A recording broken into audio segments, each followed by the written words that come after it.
Viewers, welcome to my channel. আজকে আপনাদেরকে আমি আলুর দমের রেসিপি দেখাবো। তার জন্যই প্রথমেই আমি আলুগুলোকে কেটে নিয়েছি। তারপরে আলুটাকে আমি সেদ্ধ করে নেব। ঢাকা দিয়ে কিছুক্ষণ সেদ্ধ করে নিয়ে আমি এটাকে ফ্রাই করব।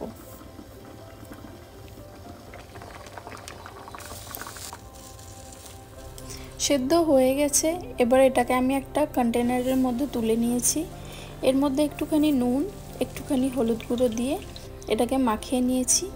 তারপরে ফ্রাইং প্যানে তেল দিয়ে এটাকে আমি ভেজে নিচ্ছি।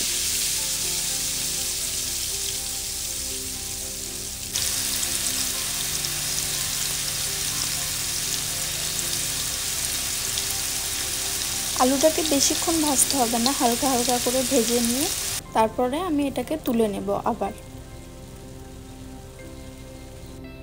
তারপরে এই তেলের মধ্যে দিয়ে দিচ্ছি পেঁয়াজ কুচি, একটু জিরে গুঁড়ো, একটু পিস, মটরশুঁটি, তারপরে একটু নুন, হলুদ, লঙ্কা গুঁড়ো, জিরে গুঁড়ো, একটু কাঁচা লঙ্কা।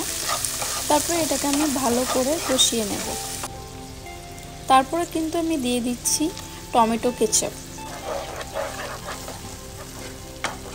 টমেটো কেচাপটা দিয়ে আমি ভালো করে এটাকে কষিয়ে নিচ্ছি। তারপরে কষানো হয়ে গেলে আমি দিয়ে দেবো ভেজে রাখা আলু ভাজাগুলো। এই আলুটাকে দিয়ে আরও একটু আমি এটাকে কষিয়ে নেব।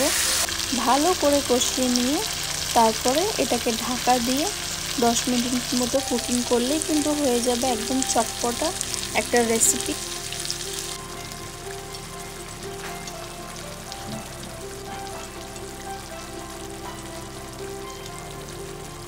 আমি কিন্তু ঢাকা দিয়ে কিছুক্ষণ রেখে দিয়েছিলাম, হয়ে গেছে। এর মধ্যে আমি ভেজে রাখা জিরে গুঁড়ো দিয়ে দিচ্ছি। থ্যাংক ইউ এভরিওয়ান আমার ভিডিওটা দেখা